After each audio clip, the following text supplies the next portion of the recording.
Good morning. Welcome to this wonderful Tuesday morning, June the 2nd, 2020. And today we're going to be talking about how does self-care help students thrive. We have an enormous announcement today, which you're seeing on the screen. I'm super excited to share it with you. Our amazing head of community and wellbeing, Stephanie Blint, has put together an 11-page, I don't even have 11 fingers, 10 plus 1, 11-page student wellbeing guide to help leaders get through not only their self-care in general throughout university, but especially focusing in on study and exams. In this guide, it's 11 pages long. It's free to download. The link is down the bottom. I'm going to pop the link in the comments as well in just a second. But as we do, we're going to be walking through this today. It's a free downloadable ebook, so really important. It's a totally free ebook. The resources we put out are there for everyone, for you to have, for you to circulate, download it, send it to your email list. If you're a staff member, download it, send it out to your students before exams. It talks about mindset, sleep, food, and exercise. And we're going to run through all of them today.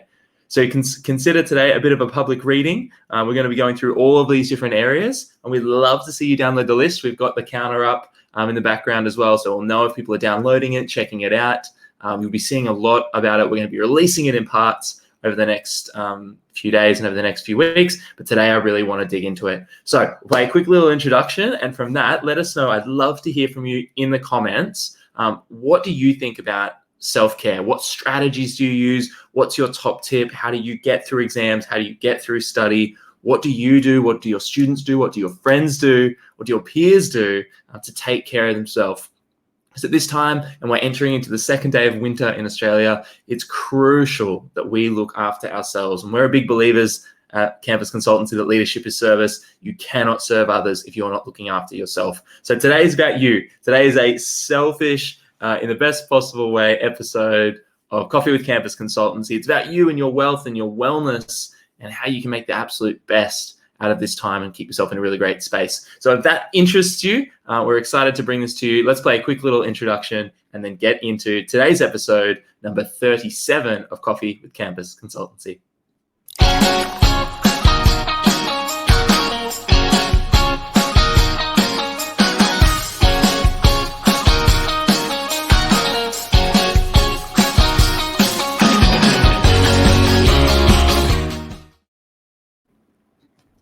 Alrighty, let's do it. So as a reminder, today we're going to get into in-depth well-being during study, during exams, as students, as leaders, as people who are pursuing greatness in their life, whatever that means to you. We're going to get into it in a little bit of detail. Now, as I put that up, remember the download link is at the bottom. I'm going to just jump onto LinkedIn as we do every day. If you want to hear a little bit of the background. Normally when guests are introducing themselves, this is what I'm doing. So just jump onto LinkedIn. If you're interested as well, sometimes these questions come up. I get some messages about them.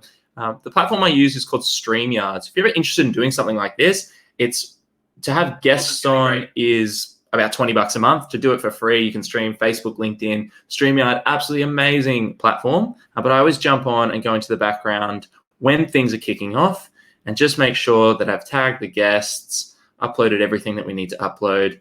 And once we've kicked that off, I will get into today. So tagging the wonderful Stephanie who's put this guide together. So if you're interested in this, if you benefit from this, Stephanie is the one to go to and to definitely thank. I'm definitely going to put the download link in the episode show notes so everyone can get it and access it. Popping it up in there. Download your copy right now. There is the link and it's down the bottom. Brilliant. Liz, lovely to see you, Liz. We're going to definitely have to catch up and have a chat. Liz, great to see you jumping in, and Christine as well. Thanks for liking this episode and sharing it. All right, let's get into it. So, and I would love to hear your comments below. Self-care, wellness, what do you do to take care of your well-being during exams and studies? And today we want to run you through 4 of the elements that are absolutely crucial. We'll start with mindset. Now, if you're familiar with the work of Carol Dweck, and I'm sure I have her book floating around here somewhere. It's over on the table. Her book is Mindset, absolutely amazing. She's referenced in, I'm doing a Harvard Leaders of Learning course at the moment, and even in the show notes of that, they're referring to Carol Dweck. Her work is incredible. And one of the really, really important things in this work is this idea of a growth mindset versus a fixed mindset. And these couple of paragraphs, I really want to show you practically and tangibly, going into an exam, going into study, how do you actually apply a growth mindset? What does it mean to not just say, oh, I have one, but to actually use it? So I want to talk about that in just a second. That's where we'll start today. Kerry's jumping in. Kerry said, looks great, already downloaded and shared. You and your team are amazing. Oh, thank you, Kerry. Great Canadians think alike. Something about Steph Valent, our resident Canadian in residence, and Kerry as well. Just do amazing work. Some of the best. Thank you, Kerry. Absolutely love that. Thanks for letting us know. All right, so growth mindset during exams. So let's zoom right in. So again, free download, grab a copy of the ebook, go through it, share it, distribute it. But I really want to show you practically what this means. And let's see if it's going to let me zoom in right here. It will. Beautiful. Cool. So let's get in practically. So very quickly before we go into detail, fixed mindset, growth mindset. Growth mindset essentially is looking at everything as an opportunity to grow. Two parts, growth and mindset. The mindset bit is how you're looking at the world, your thoughts, your beliefs, how you think about life. We get taught a lot what to think. We don't get really taught how to think. So a growth mindset is very much how you think. Sabrina jumping in there. Good morning, Sabrina. How are you? And the growth mindset is how you think. Now, the growth part of a growth mindset is talking about things obviously growing and getting better. We know it's true in nature. You're either growing or dying. So a fixed mindset is things are stuck in place. Things don't change. I am who I am. This is me sort of outlook on life. The sort of things in a fixed mindset, I'm not good at math. I've just never been good at exams. I don't like Monday mornings. That sort of stuff that's very fixed, that it's not questioning, it's not curiosity, but it's sort of stuck in time. That's a fixed mindset. Now, fixed mindset gets really troubling when we start to look to exams or things like that, as you might look at something as the locus of control is beyond you, whereas a growth mindset says, I control things. So for example, one of the first tips we share here, when it comes to studying exams, in a growth mindset, you'll use goals to motivate and drive you. You'll set a goal outside of your comfort zone. And Vygotsky said, in that growth zone. So when it comes to exams, do you know what marks you want in your subjects? It's absolutely crucial. If you're studying 4 subjects, do you know what your mark is right now? Your average mark throughout semester. So if you've done 60% of your assessment and your average mark is 7 out of 10, then you're at a 7 out of 10 so far if you're 60%. But if you want to get up to an 8 out of 10, what do you have to get in that final 40%? And if you weight the numbers out, you'll find that it's a little bit higher than an average 80 because you want to drag that slightly lower mark up.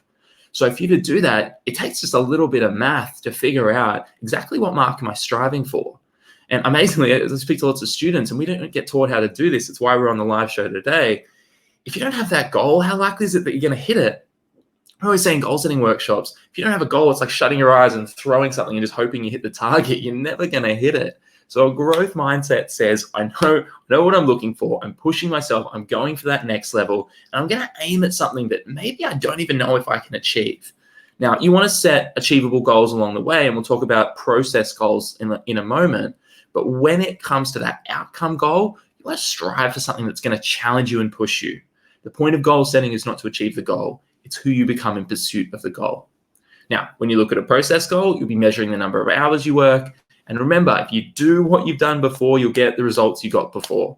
If your study habits are getting you a 6 out of 10 in your assignments and you're on your track to a 60, if that's what you want, amazing. But if for whatever reason you want to get a 70 or an 80 or a HD, you're going to have to change what you do. And a growth mindset says, I want to get feedback. I want to look for others. If other people are doing what I'm not doing, it's not because they're special or privileged. It's because they're doing something different to me. And if I do what they do, I'll get what they get. A growth mindset is all about growth and development. Sabrina, good morning. Dakaram, good morning there. How are you? David, good morning. Lovely to see you there. I would love to see your comments too. If you have a self-care routine, technique, something you do or others do, let us know. And remember, down below, www.campusconsultancy.org/wellbeing is where this ebook and this guide is. Awesome to already see a bunch of people downloading it. Very, very cool, from student leaders, staff, and general interest. So please keep jumping on and downloading the guide as we start to run through it today. So on a growth mindset, you're going to set a goal. You'll try the harder questions because you'll see failure as a chance to learn. And when you come up against obstacles, you don't know where the past papers are. You'll say, this is the way. There's a great book by Ryan Holiday called The Obstacle is the Way. So if you're going to check out another resource there, that's that. So the first part, I'm expanding the wrong screen here. Give me 1 second. Beautiful. Back in the guide, that's the first bit. The first bit of well-being is around mindset. Now, we've got some books linked in there, some TED Talks linked in there as well, and some really practical tips. So some of the things that you can focus on, I love this idea here of 6 and 7, focus on the process. So whatever you're doing, I think it's just generally a good mindset to have in life. Focus on the process. I was reading a quote yesterday that said, I think it was John Dewey who wrote, I think in the 19th century, I think I'm getting this right, about education. And he was saying this idea that we've got to stop looking just at education as the result it's going to get. We've got to enjoy the process and enjoy the thing we're actually doing. He says if what we're doing isn't enjoyable in itself, how can we say doing something unenjoyable will lead us to something enjoyable? And there's some glaring counterexamples to that. But I like that sort of thinking. So when it comes to your study, make it fun, celebrate, book in dinners right in the middle of your exam period, go out with your best friend, have some fun. And don't see exams as this deep, dark period where you have to lock yourself away. Look at it as a period where you can grow and expand and have some fun. There's no one saying you can't. Simran, good morning there as well. Simran, I'd love to know, have you downloaded your copy of the ebook this morning? www.campusconsultancy.org/wellbeing. Jump on and grab your copy. Now, Christine's jumping in. Oh, my little bubbles popping up above Christine there, saying, during this isolation time, I've been focused on getting active, going for a walk, walking out in the morning to get started. I also try to switch off at 8 p.m. Beautiful. Now, Christine, it's almost like you've read our mind there. As we move into the next category, we're talking about sleep, and then very soon we'll be talking about exercise and food. So this idea of switching off at 8 p.m., absolutely crucial. So some people work well in the morning, some work well in the evenings. What's less negotiable, especially according to the Sleep Foundation, as you'll see here, is this recommendation on 7 to 9 hours of sleep. Now, just for simplicity, we always hear 8. For me, I tend to go up a little bit higher towards 9. But for a long time, that wasn't something I necessarily prioritized in life. Now, if you're like, sleep, that's not a super fun topic to talk about, go down and check out the TED Talk by Matt Walker on sleep. If this doesn't shock you as students as to how important sleep is and just how much your ability to learn and retain information drops on a lack of sleep, it's absolutely crucial to know how this works. I read his book, Why We Sleep. It's a really, really good book. The TED Talk kind of sums it up. I've got some highlights of that book as well. So if you'd ever like to swap notes, we'd love to. But one of the big things, he sort of talks about this idea of REM and NREM sleep as we always hear about like dreaming. We think when we sleep, we dream. Amazing. The way he describes it is, think of your like day-to-day life as a USB stick, and you go around collecting little bits of information and learning, and you sit down and study or watch a TED Talk or whatever you do, read a book. But then you need to upload that little thumb drive to the hard drive. And he says at night, the idea of sleeping is a good metaphor, is to think it's like an uploading and storage process. And unfortunately, if you don't, and especially some things are killer for that, especially alcohol, basically wipes the USB, every day you're going to learn new things, like it or not. You're listening to this right now, and so some things are going in, some things might be bouncing. But when it comes to that hard drive process, if you haven't got good quality sleep, deep sleep, relaxed sleep, sleep that hasn't started with technology, sleep where you're not disrupted, you don't upload the information and you don't retain it. So there are some shocking statistics in there about your ability to retain what you learn and study if you're not getting quality sleep. So absolutely, obviously, totally recommend that. During exams and study in particular, it's crucial to focus in on the importance of sleep. So some practical things, as Christine's shared there and Christine has shared, is to switch off at 8 p.m., wind down and relax. Although this doesn't always happen, we get it, aspirational. But a big one there is turning off screens. So something that you might explore doing is set a bedtime alarm as well as a wake-up alarm, or maybe even instead of. So you might think about, is it gets to, say if you know that you work really well in the evenings, but you want to get to bed at midnight. You do your best work 6 p.m. till midnight, fine. But you want to go to bed at midnight, and then you want to sleep until 8 a.m. It's worth setting an alarm. I always recommend an hour before, about 11 p.m. And that 11 p.m. means no technology. So that's turning off the laptop, closing the phone, doing something to wind down, whether that's having a cup of tea that doesn't have any caffeine in it, hot glass of water, sitting around reading a book, journaling, or just sitting there having a phone conversation, checking your messages in the least techie way possible, but avoiding things that really saturate your eyes with the sort of blue light from the screens and keep you up. You'll often find that sometimes people will be like, reading a book is boring, and if I read a book, I fall asleep. Well, there's a good technique there. It's not that it's boring, it's that when you stop taking the screen in, your eyes and your brain starts to calm down and slow down and tells you you're actually really tired. And the book's not making you fall asleep, your body's making you fall asleep. And often that book is a good indication. Ironically, it's not a little black mirror like our phones, but that paper often tells us and gives us a really important message that we are really sleepy and it's time to relax. So the idea of getting good sleep, sticking to a sleep schedule, avoiding screens before bed, and maybe setting a bedtime alarm can be really, really powerful. Now, Dominica's jumping in saying, good morning. Good morning, Dominica. So wonderful. How are you? Love what you said, that failure is a chance to learn. Totally is. And the same with sleep. If it's not working right now, it's a chance to change it. And Dakarim, is the isolation time to focus on my studies. I enjoy my sleep at night because a good sleep relaxes the nerves and refreshes the mind. I take walks to ease off my mind and relax my body. Beautiful. I love that. So as you're tuning in today, as we dig into this for another 10 or so minutes, we're talking about well-being. And today we launched the Campus Consultancy Student Leaders Wellbeing Guide. So the link is down below. We'd love you to grab a copy, share it, send it to a friend. www.campusconsultancy.org/wellbeing. Now, it's a totally free guide, free ebook, one click and you download it. If this is something that you know a friend who's struggling with sleeping, this might just be something that you pass across to them or tag them in the comments below. You might share this post and send it out. And we've talked about mindset as well before. So if you find someone who's just struggling to get past themselves in the study or exam process, this could be a good guide to pass on to them. So two of the four pillars. Two of the four parts of the pillar of health and well-being. Firstly, mindset, and secondly, sleep. Now, so scroll down below, again, heaps of resources. Ariana Huffington has some amazing resources about sleep. And one stat she shared, which I'll summarize this very quickly, she posted on LinkedIn and we use it in workshops. The punchline is, if you're sleep deprived, they took two groups, and one group, they said, oh, we'll pay you this much more money. And another group, they said, we'll let you have more sleep. If you're 1 hour sleep deprived, the equivalent in happiness of a pay rise versus getting a full night's sleep was $60,000. Mind-blowing. The fact that you have to pay somebody $60,000 more in salary to make up for the equivalent of being an hour sleep deprived. And so this idea of, I'll just work a little bit harder and I'll sleep a little bit less. No, doesn't work. So reading that study, reading Matt Walker's book, watching his TED Talk totally changed my approach to that. Now, I always prioritize sleep, but now it became a non-negotiable. It's just something is getting pushed back. Sleep is not what I'm compromising on. So I really recommend checking that out. Now, one feature of this guide that you may not have noticed I haven't highlighted yet is how can I promote sleep in my team? Same way up above, how can I promote the growth mindset in my team?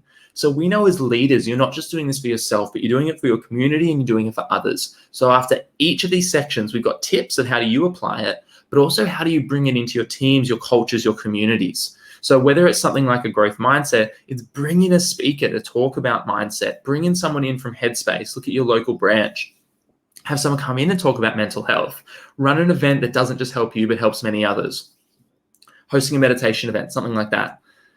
When it comes down to sleep, a couple of ways that you can promote this in your team.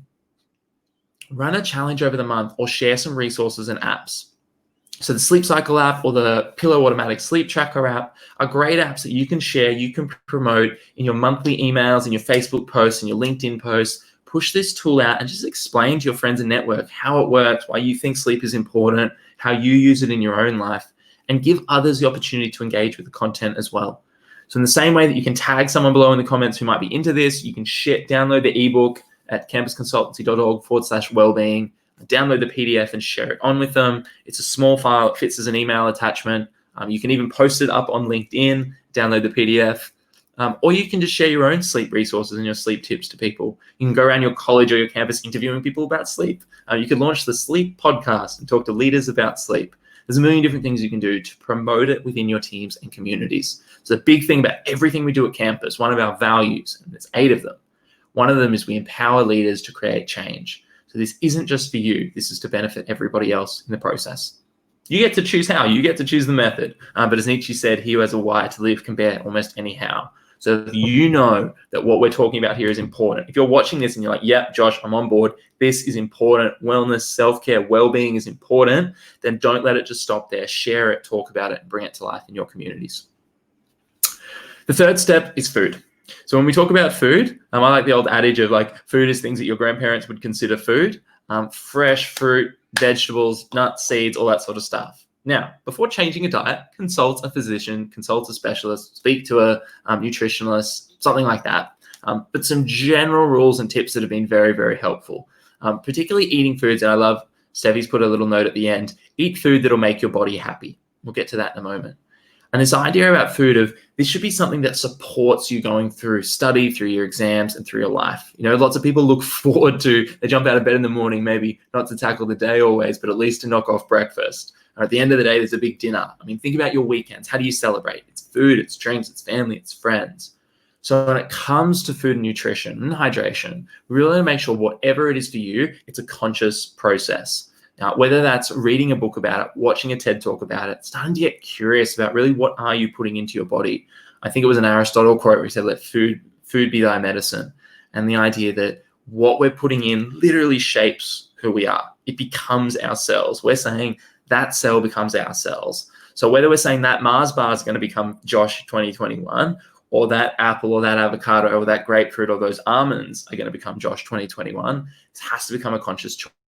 So if you're finding yourself going through the day and the things you're eating after your meals, you're feeling lethargic, you don't feel good, you don't feel like your energy is particularly high, might be worth considering and consulting a specialist. Now, some really healthy things, some really simple and healthy things you can do when it comes to eating. You can do some really fun things in terms of just enjoying the process of eating. So a lot of this stuff we're going to come back to is how do you enjoy the process of doing what you're doing? This shouldn't be something like, oh, I want to diet, right? Look at the first 3 words of diet, and there's your answer why no one sticks to it. We want to do something that's fun and engaging. So whether that's using your study and exams in your evenings, your mornings, your lunchtimes, to learn how to cook from a different culture. Australia has one of the most diverse international student communities. So if you're in student accommodation, do you go down the hall and knock on the door of a student that comes from a different country? Do they come from Colombia? Do they come from Vietnam? Do they come from China? Do you learn can we cook a traditional meal together? If you're Australian, it's calling the parents, your grandparents. What do they love to cook? Can you cook something that they love to cook and really enjoy that process of not just providing for yourself, but for others? A great thing, something that we love to do. On Sunday, we walked to the South Melbourne markets. We were going for 2.5 hours. We didn't buy a single thing there, except I think we bought maybe some snacks and some coffees. But we walked all the way down there. And we just walked around the markets and looked at the beautiful fresh fruit and vegetables. And often that's where we get it. But that time we just went and enjoyed the process of food. It's a beautiful thing that's literally about sustaining life. So how do you lean into it and make food something that's a highlight of your day, not something that's quick and easy and that you're eating while you're trying to do the next math question? We're missing the point there. We've got to enjoy this process. Now, again, some of the text here is relatively small because we wanted to cram a lot into these 11 pages. So grab your copy, go to campusconsultancy.org/wellbeing, and you can download a copy of the ebook for you to use, for you to share. Sabrina's jumping in. Oh, it's a big one. Sabrina, you've covered me up and I like it. During my final exams in isolation, I set my alarm nice and early for a 5:30 a.m. start. I love this, giving myself time to get up and move my body before hitting the textbooks. However, I took the pressure off having to wake up every time it went off and used it as a suggestion alarm. I like this. I found taking the pressure off made it easier to get up most days because I listened to my body on days I was tired, and the other days I was wide awake, ready to focus so I could work effectively. I love that. It's a beautiful, beautiful thing. So if your idea, if you work well in the mornings, tailor your day. One of my top study tips, tailor your day around studying and exams based on when you're at your best. If that's the morning or the evening, the middle of the day, tailor it so you're studying that way. So what time of day should you study? Now, do you like studying by yourself or with other people? And if you like studying with other people at night and you're making yourself wake up early in the morning by yourself, that will be miserable. But the same way, if you like studying during the morning by yourself and your friends like, come over tonight and study, you'll be tired, and that might not be when you're at your natural best. So listen to your body, listen to what works. And if you don't know what works, you're like, dude, I'm 18. I have no idea how I study best. It's my first time. Try something, try a couple of different things and see what works for you.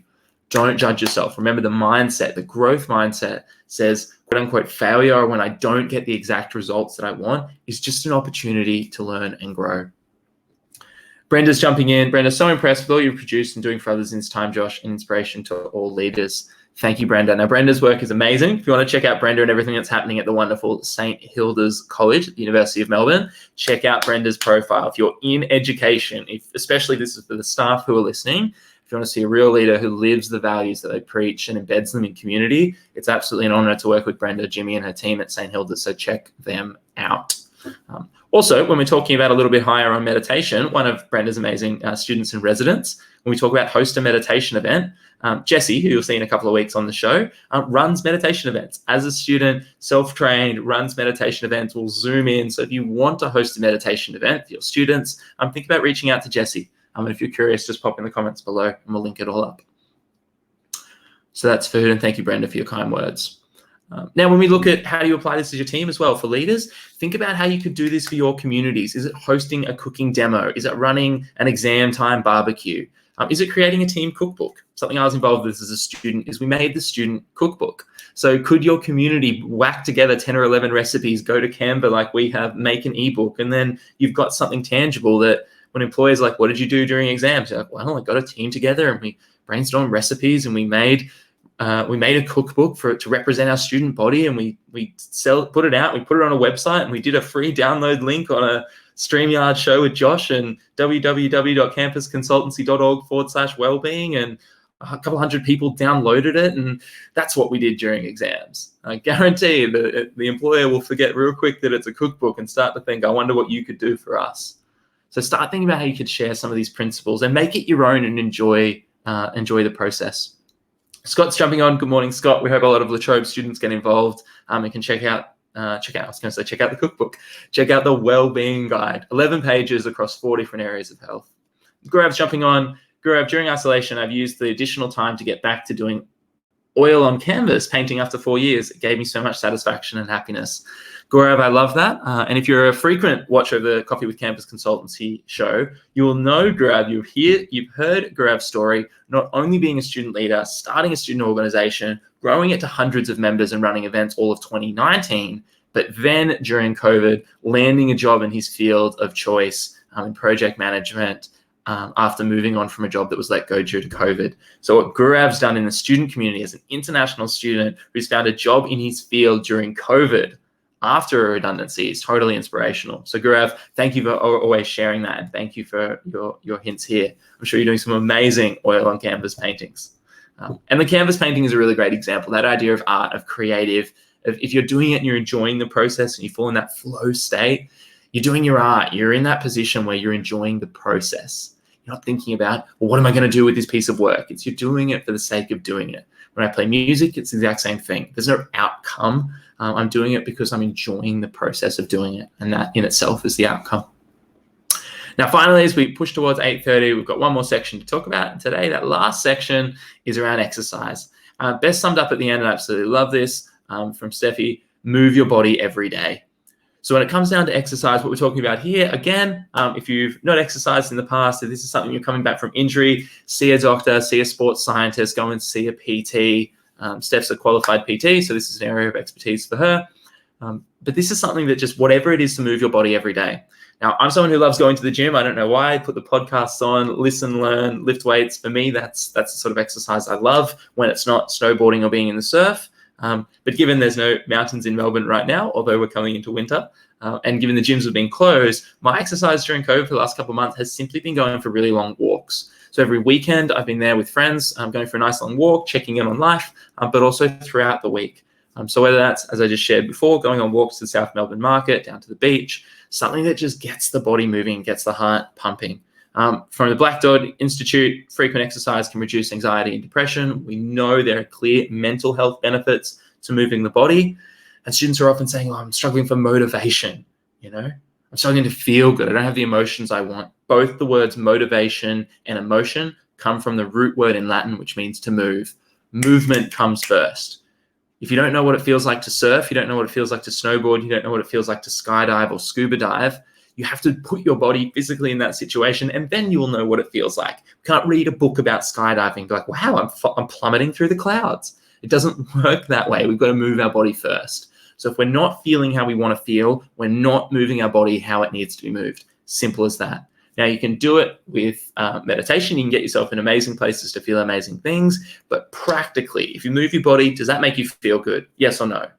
If you move your body, if you get outside and go for work, do you feel better? Yes or no?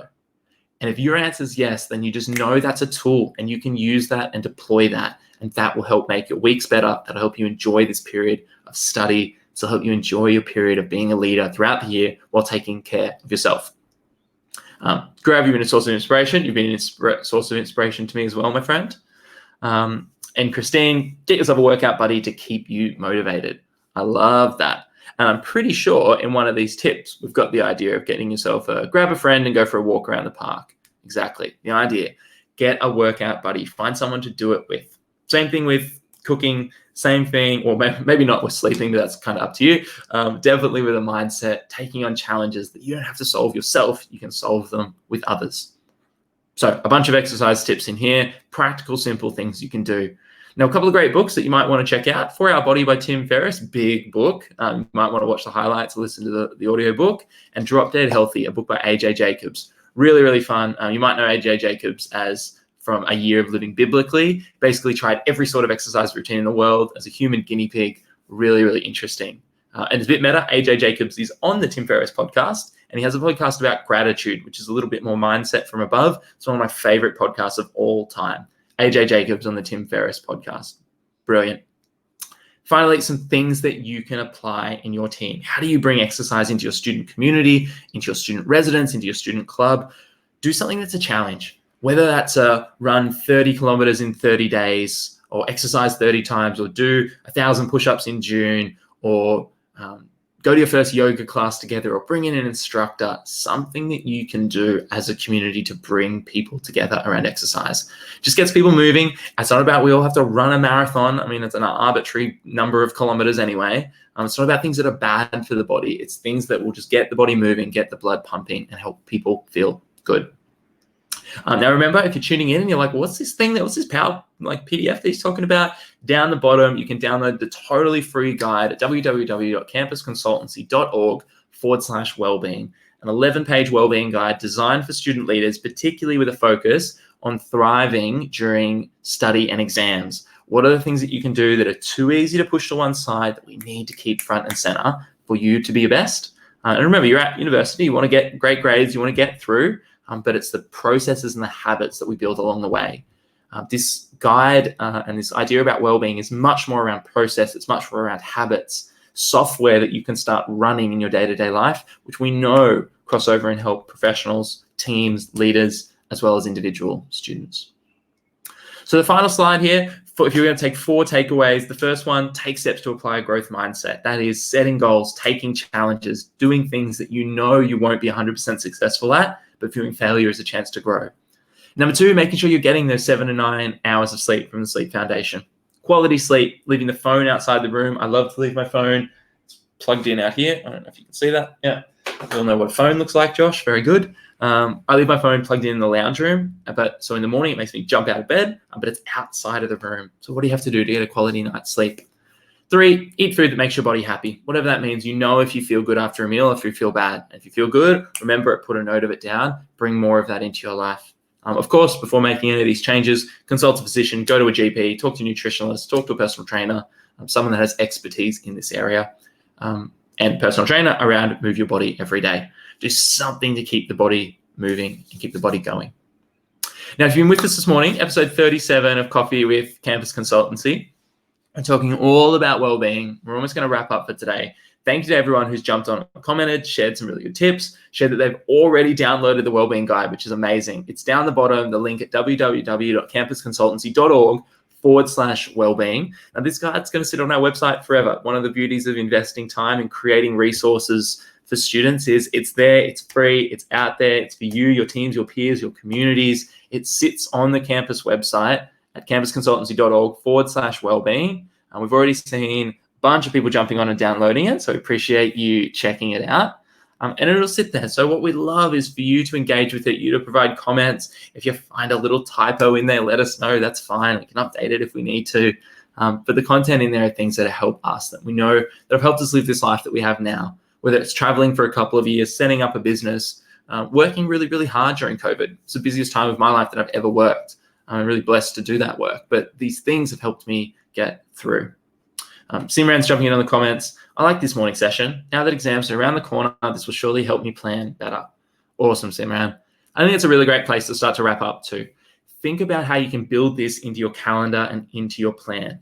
What does it mean for you to schedule in sleep as a number 1 priority? What does it mean to schedule in those walks and that exercise? What does it mean to schedule in? Do you know what? Tonight, or maybe not tonight, tomorrow night, Thursday night, I'm just going to have the evening off and I'm going to cook a meal from scratch. I'm going to make the end of the world spaghetti or the end of the world bolognese. If you don't know what that is, Google the video for end of the world bolognese. It's hilarious. Not safe for around children though. So if you're working at home, make sure you've got headphones in. But take some time to do something that's a little bit different, that breaks up the routine, that adds a bit of spice and fun in, but all the while contributes to you taking care of you. We've shared some resources. There's TED Talks in there. There's books linked. There's quotes. There's websites to research and study. If you're interested in any of this stuff, well-being and self-care is something that if not only you do it for you, do it for the people you'll meet in your day. We talk about this idea of you'll have an energy wake as you go through the day. And if your energy wake is slow and sluggish and cranky and frustrated and the world's holding me back, then do self-care and take care of yourself for the benefit of the people that you'll meet, if not for yourself. But we know you're great leaders. You're out there making change. You wouldn't be tuning in to episode 37 of Coffee with Campus Consultancy if you weren't dedicated to making your life better and the lives of those that you wish to serve, work with, work for. So if this is for you, we'd love for you to check it out. And if you read the ebook and you get to the end of the guide and you say, you know what, what it needs is a little bit more of this. What it needs is a little bit more of that. We put out 3 ebooks in the first year and a half of Campus Consultancy. Now we've got the Wellbeing Guide. There'll be more in the future. We put out a lot of content, a lot of resources. So if you've got ideas, ways to contribute, if you want to get involved in the second edition, whenever that comes out, reach out down the bottom to Steph, who put this together, Stephanie@campusconsultancy.org. If you appreciate it, if you get something from it, reach out to Stephanie and let her know what you thought. But for one final time, if you're interested, if you want to figure out what it's all about, and if you want to do something that not only helps you, but can help your community, check out www.campusconsultancy.org/wellbeing. If you go there, there's a download link. I might even be able to share it with you directly here. In fact, I can. I'll jump over to my Chrome tab. There we go. The download link, free student leader wellbeing guide, available now. Name, email address, why you're interested, a little bit of a sample of what it looks like, submit to download, all the different insights, and you're away. So with that, thank you for joining me this morning. Thanks for tuning in for episode number 37. Tomorrow, I'm joined by the amazing Lou. Now, Lou is currently editing a podcast for a big piece of work that we're doing at the moment with Study Melbourne. Lou's amazing. She's on board the Campus Consultancy team as an emerging media lead and producing our podcast series. So if you're interested in this question, how do I start a podcast? If you've seen the news about Joe Rogan reportedly being signed on with Spotify for $100 million after thousands of episodes over about a decade, if you're curious about, there's 1 billion websites, but 1 million podcasts, what's going on there? If you're interested in learning what's happening in the podcasting world, whether you want to start one for your faculty, for your college, for your friendship group, whether you want to start the meditation podcast or the salad podcast or the CrossFit podcast, whether you want to start a podcast about coffee, which we've more or less done here, and personal development. If you're interested in how to start a podcast, how podcasts work, and the fact that you can start one for free, upload it for free, and be on Spotify in less than a week. If you are interested in podcasts, tomorrow's episode of Coffee with Campus Consultancy, joined by the amazing Lou, is for you. So we'd love to see you there. Same time, 8 a.m., Wednesday morning, talking about podcasting. If you're interested in that, we'd love to see you then. But today, we've been talking about well-being. A huge thanks to Stephanie for making this guide. It's amazing. Check it out, as many of you already have, and thank you for all those who've already downloaded it. If you are interested, check out the website that's scrolling across the bottom, and we'll also be circulating it on LinkedIn, on Facebook, in our student community groups. But we really hope you enjoy it and you get the most out of it. Let us know what you liked about this episode today. What are you going to take away? What are you practically going to go and use in your life? And we'll join you tomorrow for episode number 38 of Coffee with Campus Consultancy, talking about how do I start a podcast with the amazing Lou. Alrighty, have a beautiful Tuesday, and we'll see you then. Bye all.